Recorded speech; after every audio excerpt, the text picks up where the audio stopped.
गुरुजी पर्वत पहाड़ छोड़ के आवे के परी। गुरुजी पर्वत पहाड़ छोड़ के आवे के परी। तयासो होली में गुलाल लगावे के परी। तयासो होली में गुलाल लगावे के परी। ब्रह्मा जी आइले हो सरस्वती आइली। ब्रह्मा जी आइले हो सरस्वती आइली।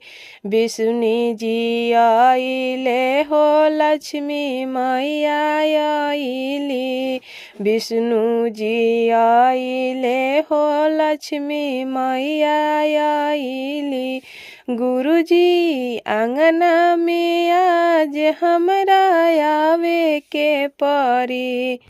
गुरुजी आंगना में आज हमरा आवे के परी। तयासो होली में गुलाल लगावे के परी। तयासो होली में गुलाल लगावे के परी। राम जी आइले हो सीता मैया आइली। सीता मैया आइली हो सीता मैया आइली।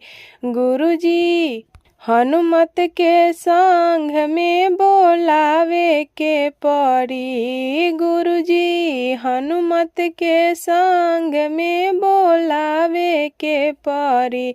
तयासो होली में गुलाल लगावे के परी।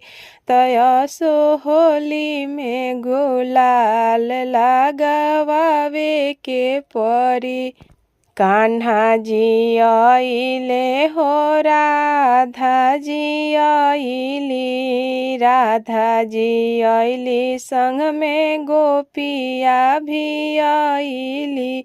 गुरुजी आंगना में आज हमरा आवे के परी। गुरुजी आंगना में आज हमरा आवे के परी।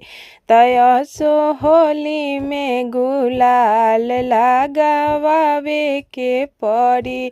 तयासो होली में गुलाल लगावे के परी।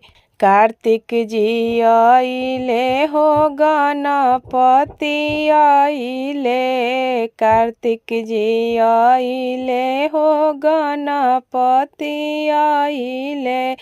रिद्धि सिद्धि आइली हो गौरा मैया आइली।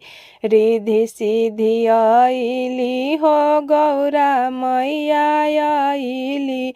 गुरुजी शिष्यासन से रंग लगावे के परी। गुरुजी शिष्यासन से रंग लगावे के परी।